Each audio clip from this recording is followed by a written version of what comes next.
Moisés, o grande líder do povo de Deus, tem sido alvo das minhas reflexões. De fato, este homem tem uma marca muito grande na vida do povo de Deus como líder. Mas eu quero refletir sobre alguns aspectos da sua vida. Por exemplo, Moisés deveria ter sido morto no dia em que nasceu, por ordem de Faraó, o rei. Mas ele não foi morto. Duas parteiras estiveram lá para auxiliar Joquebede, mãe de Moisés, no parto. E elas deveriam, por ordem do rei, sufocar Moisés. Mas não o fizeram. Deus estava neste negócio. Os dias se passaram, os meses se passaram, Moisés foi crescendo e depois de tantas lutas, ele acabou indo parar lá no palácio. Filho de uma escrava hebreia vai morar no palácio, vai viver com o rei que havia dado ordens para que todos os meninos fossem mortos. Olha que interessante. Ele até poderia ter sido chamado, definido como filho da filha de Faraó. Mas a Bíblia diz que ele não quis esta mordomia palaciana, essa mordomia da monarquia. Ele preferiu ser visto e conhecido como do povo de Deus, como alguém que de fato era origem no povo de Deus. E deixando o palácio numa situação difícil, porque tomou as dores do seu povo e fez algumas coisas que no momento não foram tão interessantes para o Egito, e ele então teve que tomar um rumo diferente, sair dali fugitivo, e foi para um lugar tão distante, e lá foi viver a sua vida. O que mais me chama a atenção é que Deus tinha os seus olhares para Moisés, desde o seu nascimento ou até antes. E lá estava Moisés, tão distante. E diz a história que um dia Deus aparece a Moisés. Ele estava tranquilo, provavelmente, penso eu. Ele estava tranquilo quando cuidava do rebanho do seu sogro Jetro, lá no Monte Horebe. E então, ele viu, diz o texto, registrado em Êxodo capítulo 3, versículos de 3 a 5, ele viu a sarça ardente. Ele viu aquela sarça que estava em chamas, mas não se consumia, não se queimava. Isso lhe chamou muito a atenção. E então ele resolveu, diz o texto, ele resolveu ir ver o que estava acontecendo. O que era aquilo de fato?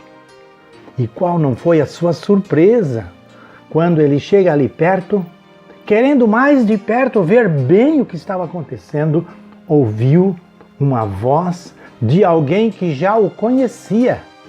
E esse alguém diz: Moisés, Moisés, tira o sapato dos teus pés, porque o lugar que você está, esta terra é santa. Interessante para mim. Moisés já deveria ter passado ali quantas vezes? Já tinha estado ali com o rebanho do seu sogro quantas vezes? Mas agora ele descobre que aquele lugar é santo. E é santo porque está ali alguém muito especial. Alguém que também é santo. É tão interessante considerar isso. E então aquela voz diz: tira o sapato dos seus pés, porque esse lugar que você está é santo. E eu fiquei pensando nisso. O que de fato significa e o que queria dizer isto para Moisés? E eu me lembrei faz tempo, era ainda criança. No tempo que criança não tinha participação com os adultos nas conversas, tinha sempre que ficar de bico calado. E muitas vezes as crianças ali na sala e os adultos conversando assuntos de gente grande.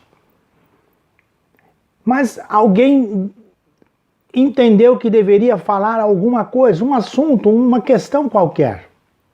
Qualquer, entre aspas.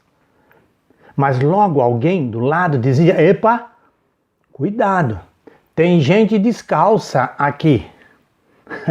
Que vexame. Logo as crianças, coitadas, não é? Olhavam para os seus pés e como a dizer: eu estou calçada, eu não estou descalça. Mas o que de fato queria dizer isso? E por que isto?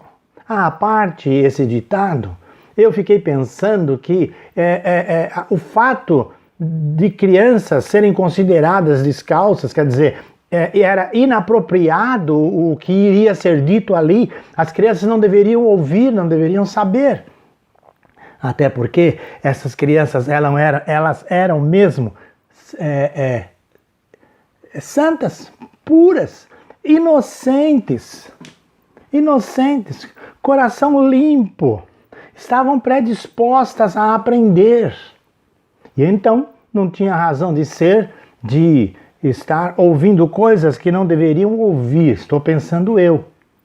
Mas é assim, penso eu agora, é assim que devemos estar na presença de Deus. Descalços, sim, descalços.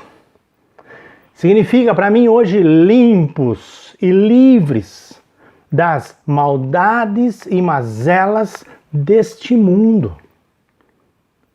Livres, né, das maldades e mazelas deste mundo. Com um espírito de sabedoria. E há um texto que eu vou citar no final que fala isso. Com um espírito de sabedoria temos que ser sábios. E de fato, pensando nessa sabedoria que precisamos ter, nós temos que nos remeter a pensar na necessidade, de fato, de estarmos descalços diante de Deus, desvestidos de todas as coisas que impedem o nosso bom relacionamento com Deus.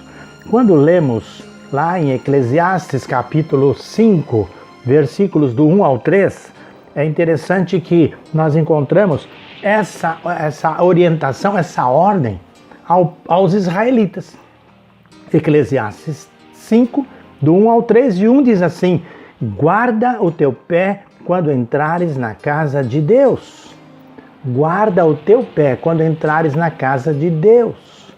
E certamente, na sequência desses versículos, nós vamos encontrar a orientação de que se deve pensar, deve-se usar a razão e devemos ser sábios naquilo que fazemos, porque estamos fazendo na presença de Deus.